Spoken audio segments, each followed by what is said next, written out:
here, welcome back to my channel, Messes with Michelle, cleaning one mess up at a time. If you're returning, welcome back, and if you're new, welcome. My name's Michelle.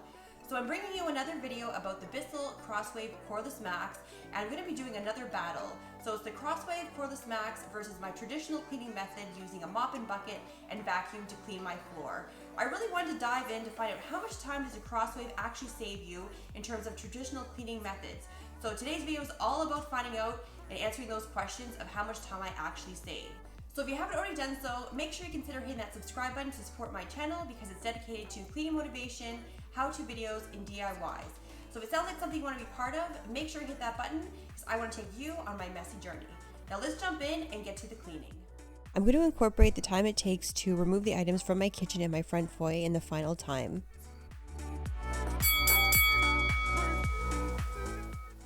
This is going to be judged based on time, and it's going to incorporate how much time it takes to prep the space by removing items from the kitchen and the front foyer, the actual cleaning time, the drying time, the cleaning of the tools, as well as putting everything back into place into the kitchen and front foyer. So at the very end of this video, I'll share with you the time with everything combined and see who comes out victorious for this battle. Throughout the video, I had to stop the timer and restart it when I relocated the camera to different parts of my house, but I assure you that I didn't make any changes to the time whatsoever. I myself want to find out which is the best cleaning option and which method actually saves the most time.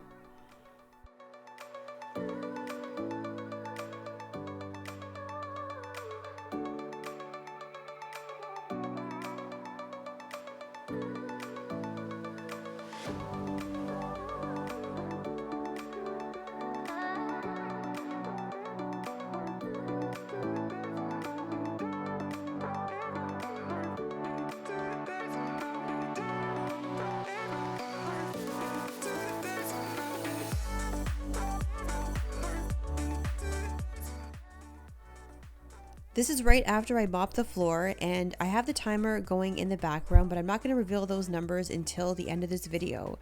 As you can see on my hardwood floors, there's quite a bit of water that still needs to dry. So I'm going to wait until the floors are completely dry before I stop my timer, and that determines that the cleaning process has been completed. Here's a shot of the floors 9 minutes later, and it looks like I still need some time for the floors to dry because there's quite a bit of water still left on the floors. And as I move up to the front of the floors, I notice that where I began actually has more water. So it just shows me that my cleaning process was not really accurate in terms of how much water was put on the floor. Because usually when you start with the beginning of the floors, you would think that would be drying faster. But in this case, it looks like it's the complete opposite because the floors that I started with is drying slower and the end of the hallway is drying a lot faster. I'm also going to be sharing with you the cleanup process for both methods. So the mop and bucket was actually pretty straightforward because all I had to do was dump out the dirty water, and then I just had to rinse out the bucket of any suds from the cleaner. I wasn't really sure how to tackle the cleaning of the mop, but I just ran it underneath the water and I just kept squeezing out the mop head. I have to tell you, after this cleaning process, I don't think the mop head was 100% clean because I continuously got suds from the cleaner.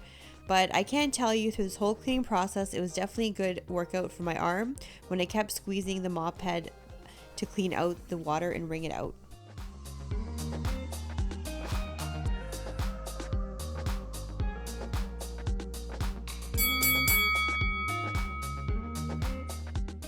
I'm moving on with my Bissell Crosswave Cordless Max, and I'm just filling up the clean water tank and adding the solution, and I'm timing the complete process from beginning to end, the same as I did with my mop and bucket method.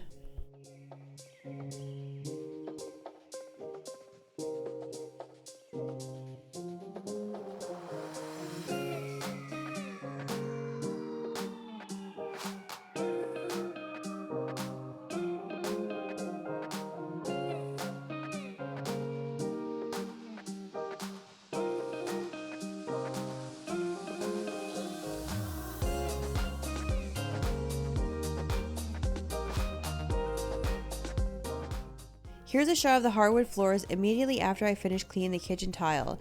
You can definitely see there's a big difference between the mop drying time as well as the Crosswave because these hardwood floors look almost dry within minutes of cleaning them.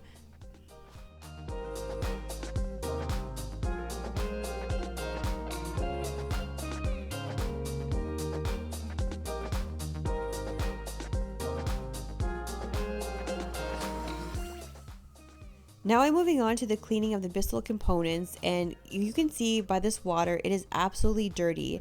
I cannot believe that I actually mopped my floor prior to this, and this is still the results I got from my Crosswave. So I can definitely see that the Crosswave does an excellent job of picking up anything that the mop left behind.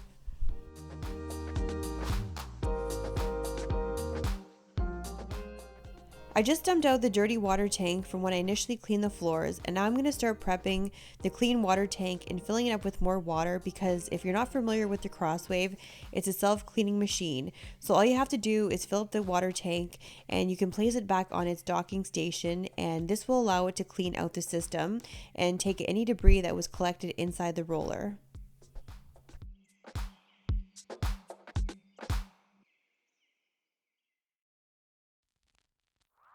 Even though the Crosswave Cordless Max is self-cleaning, you still have to clean out the components such as the dirty water tank, the filter, and the pet strainer. So I'm just going through and rinsing off each component. Keep in mind, I'm still running the timer through this entire process because I want to make sure you get the results from start to finish, just the same as if I was mopping and vacuuming the floor from the first method.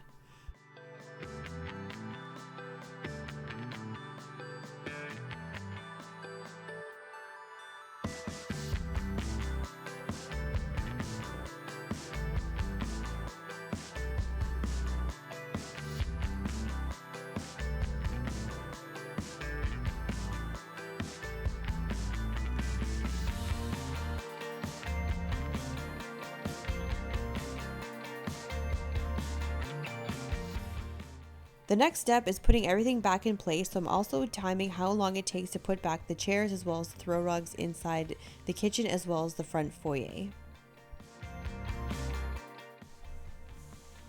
Alright, so the results are in. I just finished cleaning my floors, and just to recap, I used my vacuum followed by my mop and bucket. Then I used the Bissell Crosswave Cordless Max. So to go through the steps, it was from beginning to end for both options, setting up, cleaning, as well as drying time, as well as taking things off the floor in my kitchen and my front foyer. So just to go through the numbers, so it was 1 minute and 33 seconds to take everything out of the area to have a nice clean surface to clean on, and then to put everything back, it was 2 minutes and 4 seconds. 10 seconds on top of the 2 minutes and 4 seconds because I actually forgot to put my dog bowls back down.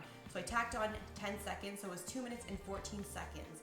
So let's see which is the best option to choose if you are looking for a really quick time to clean your floors. So with the vacuum followed by the mop and bucket, it was 51 minutes and 67 seconds. That's from the cleaning process to the drying time. So drum roll please. The Bissell Crosswave Cordless Max knocked it out of the park from beginning to end. That includes cleaning process as well as drying time. It was 26 minutes and 3 seconds, which is absolutely amazing. So if you are considering something to speed up the cleaning process, I definitely highly recommend going with the Bissell because it is actually such a great feature to have. You can actually suck up debris and vacuum as well as wash your floors, and it's proof in the numbers and the timing that the Crosswave is the best option if you want to speed it up. So I really hope you enjoyed this video. I really had a fun time learning more about the Bissell Crosswave Cordless Max and the true features of why I bought it. So it does confirm it's a great purchase to have, and I really am happy with the end results. So if you like these types of videos, make sure you give it a thumbs up. And just as a reminder, I upload my videos every Sunday at 10 a.m. Eastern Standard Time. So until then, I'll see you next Sunday.